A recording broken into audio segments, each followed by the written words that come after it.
High, Durga Puja মোটামুটি শেষ আর আজ চলে গিয়েছিলাম অফিস। যথারীতি অফিস গেলে আমার তো ইচ্ছাও করে না ফোন বের করে ওইসব ভিডিও টিডিও করতে। অফিস থেকে আসলাম, এসে একটুখানি সিমাই করছিলাম। আর কেন সিমাই করছিলাম জানো? আমি একটুখানি যাব আমার নানুভাইকে দেখতে। অ্যাকচুয়ালি নানুভাই অনেক দিন ধরে বলছে। পুজোর মধ্যে আমি ভাবলাম যে থাক, পুজোটা ছেড়ে যাই, কারণ পুজোর সময় ভিড় ভাট্টা, তারপরে নানা রকম প্রবলেম। আর মোটামুটি সোনারপুর থেকে অনেকটা দূর, সেই গদখালি নদী পেরিয়ে তারপরে আমার নানুর বাড়ি। তো ভাবলাম একটুখানি এগুলো মিটলে তারপরে যে সানডেটা থাকবে সেই সানডে যাব। তো ওই জন্যই একটুখানি সিমাই বানিয়ে নিয়ে যাচ্ছিলাম, কারণ নিজের হাতে তো করে কিছু খাওয়ানো হয় না।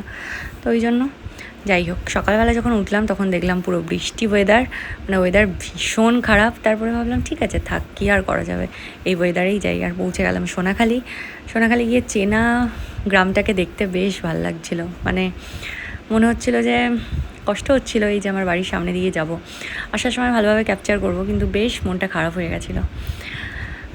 এই বাড়িটাই এক টাইম ছিল আমার বাড়ি, বলতে আমি এটাকেই বুঝতাম বাড়িই ছিল এটা। জানি না তারপরে কখনো এটা বাড়ি থেকে কি হয়ে গেল বুঝতেও পারলাম না। তারপরে এই যে এটা হচ্ছে গদখালি নদী, নৌকা ছাড়ার অপেক্ষায় আছি।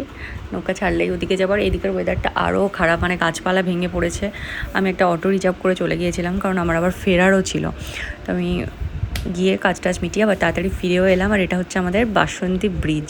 আর ব্রিজ থেকে ওঠার টাইমটা মনে হচ্ছিলো যেন আমরা কোথাও ঘুরতে গেছি। আর এই হচ্ছে সেই চিরাচরিত বাড়ি। বারবার মনে হচ্ছিলো একটুখানি নেমে বাড়িটায় যাই। বাড়িটায় গেলে মনে হয় বাবু বসে থাকবে এই সকালবেলা, কিন্তু কি করব, কেউ তো নেই জানি, গিয়েই বা কী করব। এই জন্য আর গেলাম না।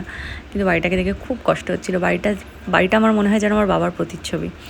তারপরে সে একটু রেস্ট নিয়ে, প্রচণ্ড ঠান্ডা লেগে গিয়েছিলো, তাই একটুখানি মোমো খাচ্ছিলাম। মোমো একটু চাও খাবো, চাটা খেয়ে একটুখানি বেরোনোরও ছিল, তারপর দাঁত ব্যথা শুরু হয়েছিলো বলে আর বেরোয়নি। যাই হোক, টাটা।